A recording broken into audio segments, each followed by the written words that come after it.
അല്ല, അത് നമുക്ക് ഇന്ന് കൺക്ലൂഡ് ചെയ്യണ്ടല്ലോ. അത് നമ്മൾ കേസുണ്ടല്ലോ, കോർട്ടിൽ കേസുണ്ട്.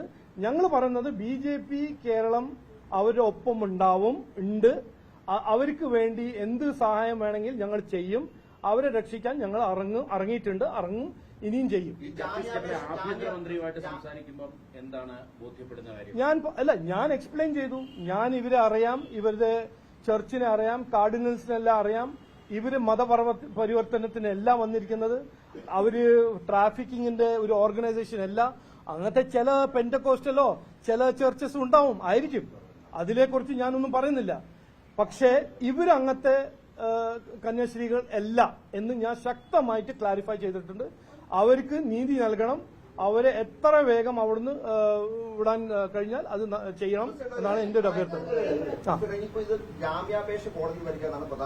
അതെ, അത് ഞാൻ അവിടുത്തെ സർക്കാർ അല്ലല്ലോ. അത് എനിക്ക് പറയാൻ അങ്ങനെ ഒരു അല്ല. ഞാൻ BJP കേരളം ഞങ്ങൾ ശക്തമായിട്ട് ക്ലാരിഫൈ ചെയ്തിട്ടുണ്ട്. ഞങ്ങൾ പറഞ്ഞതെല്ലാം പറഞ്ഞിട്ടുണ്ട്. അനൂപ് ആന്റണി അവിടെ ഓൺ ദ ഗ്രൗണ്ട് ഉണ്ട്. അദ്ദേഹം ഒരു ജനറൽ സെക്രട്ടറിയാണ്, പാർട്ടിയുടെ ഒരു സീനിയർ ലീഡറാണ്.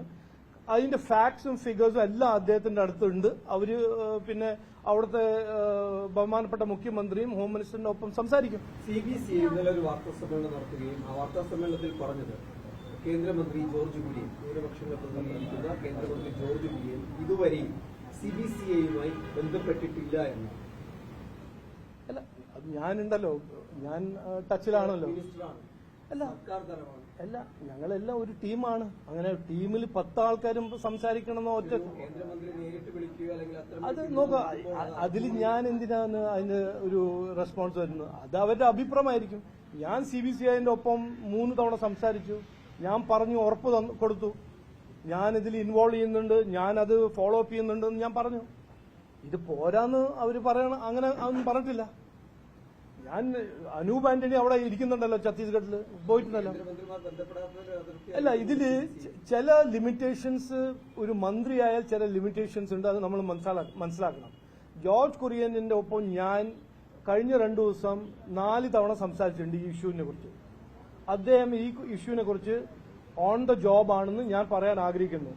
ഒരു മിനിസ്റ്റർ ആയാൽ കുറച്ചേരം ലിമിറ്റേഷൻസ് ഉണ്ട്. എന്ത് പറയണം, പുറത്ത് എന്ത് പറയാൻ കഴിയില്ല എന്ന് അതൊരു ലിമിറ്റേഷൻ ഉണ്ടാവും.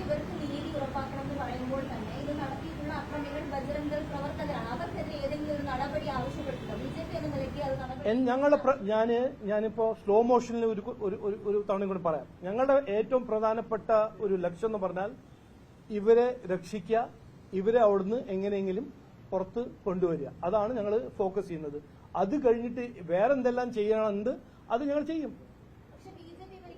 അല്ല, ഈ പക്ഷേ എന്ന് പറഞ്ഞിട്ട് കാര്യമില്ല. അതിൽ ഞാൻ എന്തോ ഓക്കെ, ആ പ്രോസസ് ഓഫ് ലോയിൽ എനിക്ക് പെടാൻ അതിൽ കഴിവില്ല.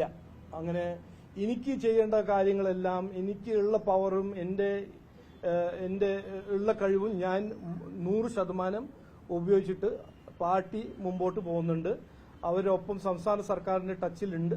ഞങ്ങൾക്ക് കോൺഫിഡൻസ് ഉണ്ട്. എനിക്കൊരു ഉറപ്പ് തരാൻ ഇന്ന് കോൺഫിഡൻസ് ഉണ്ട്. ഞങ്ങൾ പുറത്ത് കൊണ്ടുവരും എന്നാണ് എന്റെ ഒരു കോൺഫിഡൻസ്. ഇനി നമുക്ക് 1-2 ഞാൻ നാളെ എനിക്ക് ഇന്ന് ഒരു മീറ്റിംഗ് ഉണ്ട്. അനൂപ് പോയിട്ടുണ്ട്. ഇനി വേണമെങ്കിൽ നാളെ രാവിലെ ഞാനും പോകും. അല്ല, ഞങ്ങൾ ഇത് സീരിയസ് ആയിട്ട് കാണുന്ന ഒരു ഇഷ്യൂ ആണ്. ഇത് ഞങ്ങൾ ഇത് കാണുന്നത് ഒരു രാഷ്ട്രീയത്തിന് വേണ്ടിയിട്ടല്ല. ഇതൊരു മിസ്അണ്ടർസ്റ്റാൻഡിംഗ് ആണ്. ഒരു സമുദായം ഒരു പ്രോബ്ലമിൽ ഉള്ള സമയത്ത് ഞങ്ങൾ അത് ഇറങ്ങിയിട്ട് അത് പരിഹരിക്കും. അത് ഞങ്ങളുടെ ഒരു കടമയായിട്ടാണ് ഞങ്ങൾ കാണുന്നത്. അല്ല, ഇത് ഒരു കോംപ്ലക്സ് ക്വസ്റ്റ്യൻ ആണ്. ഈ കൺവേർഷൻ ഉണ്ടാവുന്ന ഒരു ബാക്ക്ഗ്രൗണ്ടിൽ ഇങ്ങനത്തെ ഒരു മിസ്അണ്ടർസ്റ്റാൻഡിംഗ് എങ്ങനെ വന്നു, അത് എങ്ങനെയാണ് ഇതിനെ നിർത്തേണ്ടത്, അത് നമുക്ക് എല്ലാവർക്കും ഒരു ഡിസ്കഷൻ നടത്താനാണ്. കൺവേർഷൻ എന്ന് പറഞ്ഞ ഒരു സോഷ്യൽ ഈവിൽ ചില സ്റ്റേറ്റ്സ് നടക്കുന്നുണ്ട്. ട്രൈബൽ സമുദായത്തിൽ ഇതൊരു ഇഷ്യൂ ആയിരുന്നു, ഇന്നും ആണ്. അത് നമുക്ക് മനസ്സിലാക്കണം. ആരാണിത് ചെയ്യുന്നത്? അതിനു വേണ്ടിയിട്ടല്ലേ അവിടുത്തെ അസംബ്ലി ഒരു ലോ പാസ്സാക്കുന്നത്. അങ്ങനെ ഇല്ലെങ്കിൽ പിന്നെ എന്തിനാ അവർ ലോ പാസ്സാക്കുന്നത്? പാസ്സാക്കിയതാരാ? കോൺഗ്രസ് സർക്കാരല്ലേ പാസ്സാക്കിയത്.